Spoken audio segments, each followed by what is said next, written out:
ওনার বিরুদ্ধে মামলা হয় প্রচুর অ্যাটেম্প নিয়ে আছে। একটা করে মামলা করব প্রত্যেকটা জেলা। নিপুণের বিরুদ্ধে ৫০১ ধারায় ৬৪ জেলায় মামলা হচ্ছে কথাটি বলেছেন অভিনেতা ও শিল্পী সমিতির সহসভাপতি ডিএ তায়েব। খবরটি নজরে এসেছে চিত্রনায়িকা বর্ষার এবং বিষয়গুলো নিয়ে তিনি তার মন্তব্য জানিয়েছেন। ২৪ মে নিজের ভেরিফাইড ফেসবুক পেজে তিনি লিখেছেন, শিল্পী সমিতি শিল্পীদের জন্য কী কাজে লাগে তা আমি আজ পর্যন্ত বুঝতে পারলাম না। যা জানি তা আর বললাম না। পাবলিকের এখন সিনেমা হলে গিয়ে সিনেমা দেখার দরকার নাই। মানুষের এত ধৈর্য।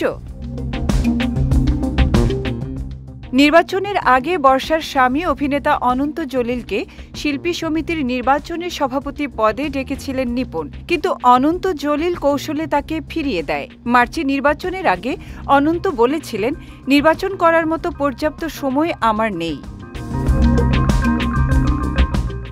বর্ষা অভিনীত নেত্রী দ্য লিডার সিনেমাটি মুক্তির অপেক্ষায় রয়েছে। তার আরেক সিনেমা চিতার শুটিং হওয়ার কথা রয়েছে এ বছরেই। দুটি ছবিতেই বর্ষার সঙ্গে থাকছেন অনন্ত জলিল।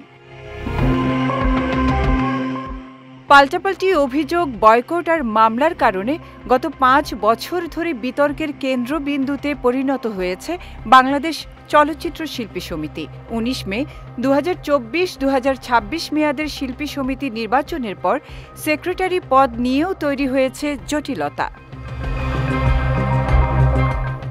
পরাজিত প্রার্থী অভিনেত্রী নিপুণ আক্তার বিজয়ী প্রার্থী মনোয়ার হোসেন ডিপজলের বিরুদ্ধে হাইকোর্টে রিট করে সেক্রেটারির কার্যক্রম স্থগিত করিয়েছেন তিনি।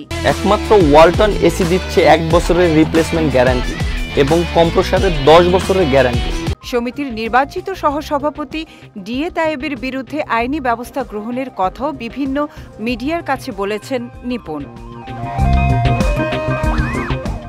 বিষয়টি নিয়ে তায়েবকে জিজ্ঞেস করতেই তিনি নিপুণের বিরুদ্ধে পাল্টা অভিযোগের কথা উল্লেখ করে বলেন, নিপুণ আমার মানহানি করেছেন, তাই তার নামে ৫০১ ধারায় ৬৪ জেলায় মামলা হচ্ছে।